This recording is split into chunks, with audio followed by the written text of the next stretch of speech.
જય શ્રી કૃષ્ણ। આજે બનાવીશું આપણે તલપાપડી। એના માટે આપણે તલ લઈ લઈશું અને તલને આપણે 5 મિનિટ માટે શેકી લઈશું એકદમ ધીમા ગેસ ઉપર। આ રીતે આપણે તલને સરસ શેકી દેવાના। તલ શેકી ગયા છે તો આને આપણે નીચે લઈ લઈશું। એક કડાઈમાં આપણે 2 ચમચી ઘી લઈ લઈશું। ઘી ગરમ થાય તો એમાં આપણે ગોળ નાખીશું અને ગોળને સરસ મિક્સ કરી દઈશું અને આનો આપણે ગોળનો પા કરી દઈશું। આ રીતે આપણે ગોળને હલાવતા જઈશું। આટલું થાય તો આપણે એને ચેક કરીશું। આસન તૂટી જાય તો આપણો પા થઈ ગયો છે। તો આમાં આપણે તલ નાખી અને સરસ આપણે મિક્સ કરી દઈશું।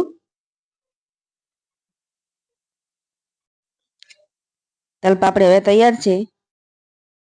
તો આને આપણે પહેલા તો ઉપર તેલ લગાવી દઈશું જેથી તલપાપડી ચોટે ના।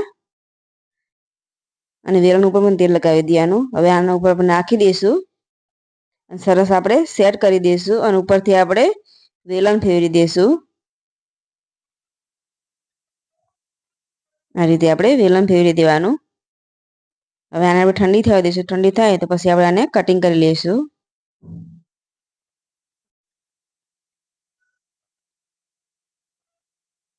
તો કટિંગ થઈ ગઈ છે તો આને આપણે એક બાજુથી ઉખાડીશું। આસાનીથી ઉખડી જશે।